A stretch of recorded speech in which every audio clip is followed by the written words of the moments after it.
Bonjour à tous, bienvenue sur e-learning physique. Pas plus tard qu'hier, j'ai reçu un commentaire sur une vidéo d'électrostatique dans lequel on me demandait de parler des déplacements élémentaires, des surfaces élémentaires et des volumes élémentaires dans les différents systèmes de coordonnées. Le contexte était celui de l'application du théorème de Gauss en électrostatique, mais c'est vrai que ces découpages sont importants à connaître. Et bon, c'est pas très marrant, c'est un petit peu technique, mais voilà, connaître et maîtriser ces différents découpages peut être utile. Cependant, une petite remarque donc à la personne qui m'a demandé cette vidéo et à laquelle je suis très heureux de pouvoir répondre, c'est que, attention, dans toutes les vidéos que j'ai faites sur par exemple l'application du théorème de Gauss, ou même par exemple quand j'établis l'équation de diffusion, des choses comme ça, où on a besoin des coordonnées cylindriques, des coordonnées sphériques en particulier, la plupart du temps, j'essaye de me passer justement de l'utilisation de ces déplacements élémentaires en raisonnant plutôt avec ma paire de ciseaux et en regardant des surfaces que l'on découpe, que l'on étale et des choses comme ça qui permettent de s'affranchir de tous ces petits calculs à base donc de déplacements élémentaires, de surfaces élémentaires. Ceci dit, les deux approches sont intéressantes, elles sont complémentaires et donc on va parler de ça.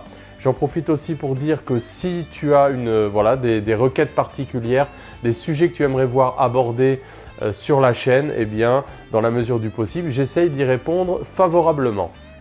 Alors, regardons d'abord un truc très simple, donc les coordonnées cartésiennes.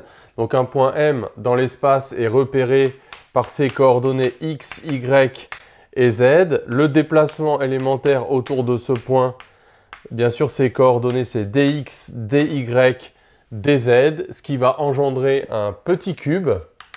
Donc, le volume élémentaire de ce petit cube, c'est le produit dx, dy, dz. Et puis, les surfaces de ce cube, alors dx, dy, c'est la petite surface horizontale. Dx, dz, c'est cette face-là. Et dy, dz, c'est la face de devant.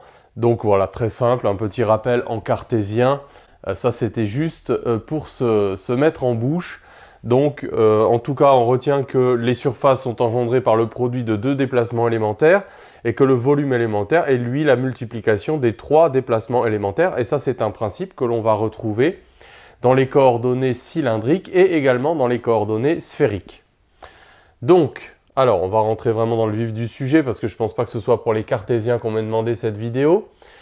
On va maintenant parler des coordonnées cylindriques ou dites cylindro-polaires, très utiles en mécanique, très utiles dans toute la physique.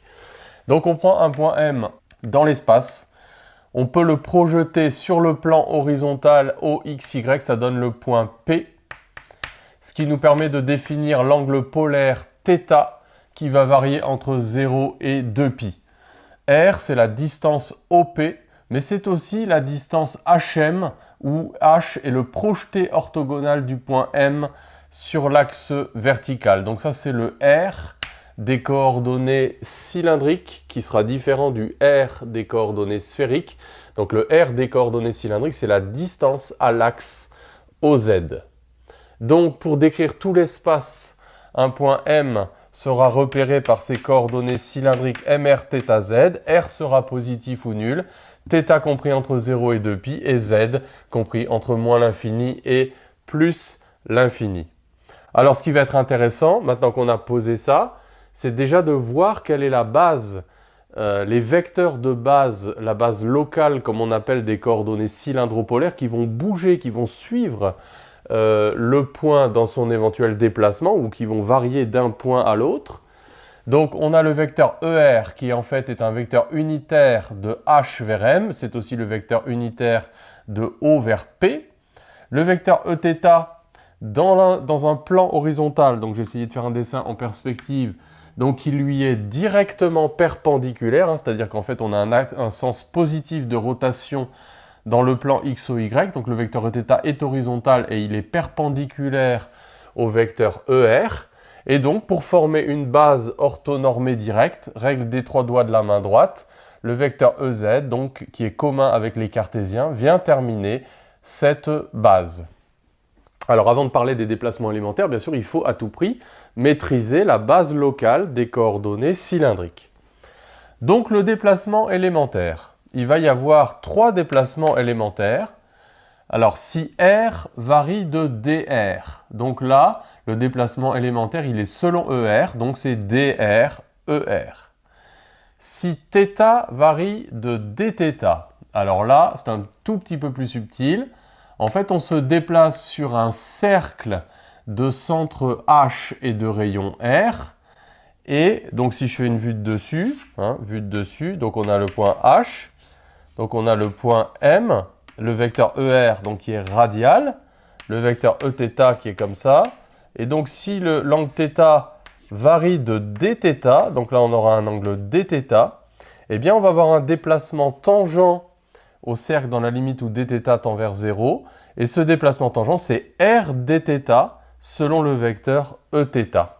Donc r dθ, c'est la définition d'un angle en radian. La longueur de l'arc divisée par le rayon du cercle, ça nous donne l'angle dθ.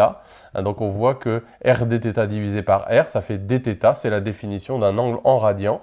Donc r dθ, le déplacement selon Eθ quand θ varie.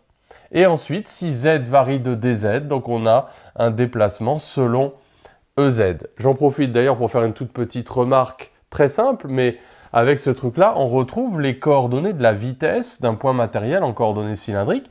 Il suffit de diviser par dt, dl sur dt, c'est d de OM sur dt, ça fait dr, donc dr sur dt, ça fait r point, r θ point, z point, donc on retrouve les coordonnées de la vitesse en cylindrique, donc la vitesse définie dans R est projetée dans la base ER, Eθ, Ez.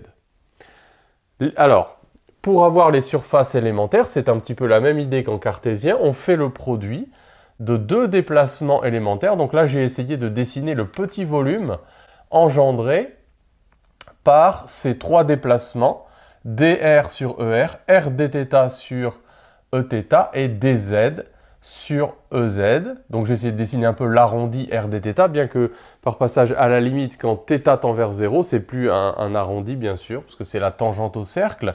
Alors, la surface horizontale, donc elle est engendrée par r dθ et dr, donc ça fait r dθ dr. La surface ici, c'est dz fois dr. Et enfin, donc la surface comme ça, c'est r dθ fois dz. Donc en gros, on prend 2 des déplacements élémentaires et on les multiplie entre eux et on voit donc quelles sont les petites surfaces engendrées par ce produit. Et bien évidemment, donc si on fait le volume, donc le volume, on va faire le produit des 3 déplacements élémentaires, donc ça va faire r dθ dr fois dz. Donc voilà le volume élémentaire, donc r dr dθ dz. Alors avec ça, évidemment, on peut retrouver des surfaces usuelles dans les coordonnées cylindriques. Donc là, je reviens un petit peu à la remarque que je faisais sur, par exemple, en électrostatique, puisque c'est dans le contexte de l'électrostatique qu'on m'a demandé ça. J'imagine que voilà, la personne veut connaître, par exemple, la surface latérale d'un cylindre de hauteur h et de rayon petit r. Donc comment avoir ça? Eh bien, là, à ce moment-là, il faut prendre la surface élémentaire découpée sur ce cylindre. Donc là, on voit que les 2 vecteurs qui appartiennent à cette surface, c'est Eθ et Ez. Donc les 2 déplacements élémentaires, ce sera r dθ dz, donc c'est celui-là, r dθ dz. Et il faut intégrer ça. Donc une surface latérale, ce serait donc l'intégrale de r dθ dz. Donc pour θ variant entre 0 et 2π, et z variant entre 0 et h. En fait, c'est une fausse intégrale double, c'est un produit d'intégrale simple, ça porte un nom, c'est le terme de Fubini. Donc ça fait 2πr, ça c'est l'intégrale du dθ, 2πr h. Mais comme je le disais en préambule, je déconseille de trouver cette surface de cette façon-là, il vaut beaucoup mieux donc considérer cette surface-là et dire je prends mes ciseaux, je découpe, et donc j'ai un rectangle de largeur ou de longueur 2πr et de hauteur h, et on retrouve avantageusement le 2πrh de manière beaucoup plus aisée. Donc ça, c'était pour les cylindriques ou cylindro-polaires. Alors on peut faire la même chose en coordonnées sphériques. Donc là aussi, il faut qu'on rappelle un petit peu les coordonnées sphériques. Donc on prend un point M dans l'espace, on peut le projeter sur le plan de l'équateur, hein, sur le plan horizontal dans la base X, O, Y. On définit l'angle phi. Donc phi, c'est un peu le θ des cylindro-polaires, varie entre 0 et 2π. Attention, θ prend une autre signification. C'est l'angle entre le vecteur OM et le vecteur OZ. Θ, lui, va varier entre 0 et π. Et R, c'est la distance, non pas à l'axe, mais à l'origine. Donc R, c'est OM. Et donc R sera forcément positif. Donc voilà comment on peut décrire par les coordonnées sphériques un point M, R, θ, phi dans l'espace. Alors attention, donc encore une fois, le R n'a pas la même signification, le θ non plus. Et il y a une base associée donc à ces coordonnées sphériques. Le vecteur ER, c'est le vecteur unitaire dirigé de O vers M. Le vecteur Eθ, il est perpendiculaire à ER dans le plan OMP. Et donc voilà, là il est vers le bas. Et puis le vecteur Eφ, lui, il est horizontal. Donc il est dirigé vers le fond de manière à ce que ça forme une base orthonormée directe, donc par la règle des 3 doigts de la main droite. Alors, regardons un petit peu maintenant les déplacements élémentaires dans cette base. Donc, si R varie de dr, le déplacement c'est dr sur le vecteur ER. Si θ varie de dθ, eh bien on a un peu le même raisonnement que tout à l'heure, on considère le cercle de centre O et de rayon OM. Là on aura le petit angle dθ et on va engendrer un petit déplacement tangent à ce cercle selon le vecteur Eθ, donc un cercle de rayon R. Donc ici ça va faire R dθ. Et le plus difficile, c'est quand phi varie de dφ. Alors là, on va faire une vue de dessus. Donc ici, alors on pourrait également projeter orthogonalement le point M sur l'axe OZ. Et donc ici, on aurait le cercle de rayon HM. Donc, alors, HM, ici, donc on a projeté l'hypoténuse sur le côté opposé à l'angle θ. Je viens de faire une vidéo sur les projections, donc j'espère que tu maîtrises les projections. Donc on voit que HM, c'est R sinus θ.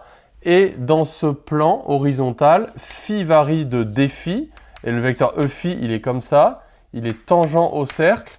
Donc le déplacement élémentaire, ça fait R sinus θ, le rayon de ce cercle, fois dφ, R sinus θ dφ. Encore une fois, la définition de l'angle en radian, donc sur Eφ, voilà les coordonnées du déplacement élémentaire. Et d'ailleurs, ça nous donne aussi la vitesse en sphérique, R point, R θ point, R sinus θ, phi point. Bon, c'est une formule qui sert assez rarement, sauf quand la vitesse est dirigée selon un rayon au sens des coordonnées sphériques, donc ça fait R point.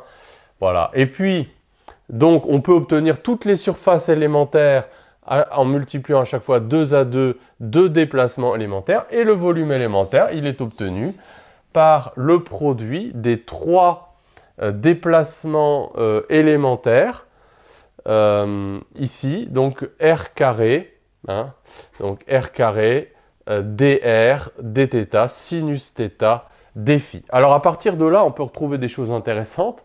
Tu t'es peut-être toujours demandé d'où venait la formule de la surface d'une sphère. Comment ça se fait que la surface d'une sphère, ça vaut 4π r carré. Donc si on prend une sphère ici, de centre O passant par M, donc les deux vecteurs tangents à cette sphère, c'est Eθ et Eφ. Donc la surface élémentaire, donc ça va être l'intégrale de la surface élémentaire. Donc ça va être l'intégrale de, donc on prend les deux déplacements élémentaires sur Eθ et Eφ, donc ça fait R carré sinus θ dθ dφ. Et il faut intégrer ça pour phi variant entre 0 et 2π et θ variant entre 0 et π. On peut séparer ça en un produit de deux intégrales. Et donc, l'intégrale du dφ va donner 2π, l'intégrale du sinus dθ va donner 2. Et donc, ça fait le fameux 4π r carré. Et tu peux te demander également d'où vient l'expression donc 4 tiers de pi r cube, le volume d'une sphère. Alors, pour trouver le volume d'une sphère de rayon grand R, on utilise un découpage, c'est-à-dire qu'on découpe en fait cette sphère en volume élémentaire compris entre la sphère de rayon R et la sphère de rayon R plus dr. Donc ça fait 4π r carré, le volume intérieur de la sphère, fois dr. Bon, en réalité, pour trouver ça, on a intégré θ, sinus θ dθ et dφ.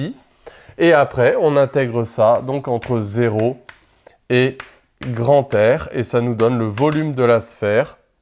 Et donc c'est l'intégrale en fait du volume élémentaire. Et ça fait 4 tiers de pi grand R au cube. Donc c'est de là que vient évidemment l'expression du volume d'une sphère. Donc en gros, voilà, c'est intéressant de maîtriser ces déplacements, ces surfaces élémentaires et tout. Mais ça ne doit pas te faire perdre de vue que dans beaucoup d'exercices, en fait, il faut utiliser avec simplicité des découpages et les fameux ciseaux mentaux qu'il faut avoir dans sa poche pour faire ces découpages et trouver très facilement les surfaces. Je pense à la surface d'une sphère. Bon, il y a des formules qu'il faut connaître par cœur. 4π r carré, la surface latérale d'un cylindre, 2π r h, la surface d'un disque, pi r carré. Tout ça, c'est des choses à connaître par cœur dans tous les rapports de jury de concours. Il y a le candidat ne connaissait pas le périmètre d'un cercle, la surface d'un disque, etc. Donc, il faut à tout prix maîtriser ces formules élémentaires. Voilà, j'espère que ça t'a rendu service. Et puis, à bientôt dans une prochaine vidéo.